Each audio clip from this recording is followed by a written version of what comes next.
So here's the current situation. All of Europe looks like it's going to be freezing this winter.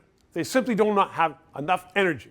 Canada, of course, has piles of energy, and we have a lot of people who are unemployed because the government says we aren't going to take it out of the ground. Dan McTeague was a Liberal MP for years and years and years, many more years than I want to say, and he knows energy. He joins me right now, so I want to put the point to you. We could become a very, very rich nation if we would sell our natural resources. Europe would be warmer and better fed if they got our natural resources. If we had a new prime minister and new government, could we match it up? Sure we could. It would take a few years, but... Could we do it this year? No, you can't do it this year. Why not? We can't build ports for LNG. No. Can we put it through the States? We can, and we are, and that's been ongoing for the past 3 or 4 months. The problem, however, is that they have only 7 or 8 LNG plants there that can actually process enough Canadian product to get it to European markets. Remember, the Americans over the past 10 years built 6 or 7 of these plants. Canada had 17 on the books, only built 1. In fact, it's not even ready yet because we still have protests and we still bend over backwards for every Tom, Dick, and Harry that wants to fight.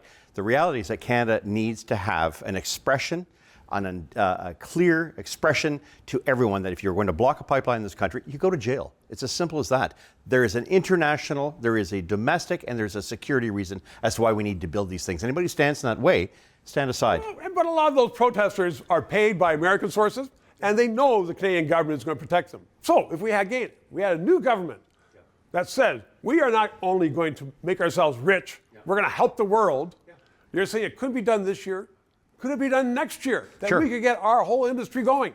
Build a Trans Mountain pipeline and forget about the cardinals that they find in the odd little bush or in a tree that happens to block these things. Build the pipeline. Get a second one with the Energy East. It's half built already. Get that Energy East pipeline up and running again. If anybody stands in your way, then set those people aside. The courts have said there is a right to build these things. Yep. The public supports pipelines, even Quebec. Yeah. With a recent poll in May showed that the majority of Quebecers do not oppose pipelines, natural gas or oil. They actually are in favor of pipelines. And not only that, they don't mind the $13.5 billion in equalization money, do they? And pipelines better than trucks, better than a lot of rail transport.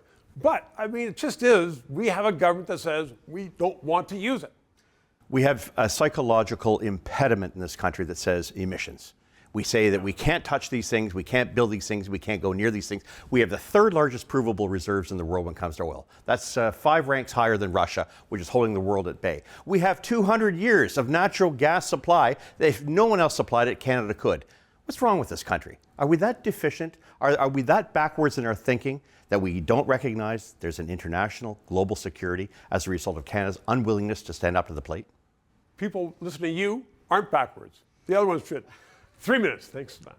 If you did not know that the red ensign, formerly Canada's flag, has now been labeled by the Canadian government a symbol of hate, and they're sending that to all the students, then press subscribe and PayPal and learn more.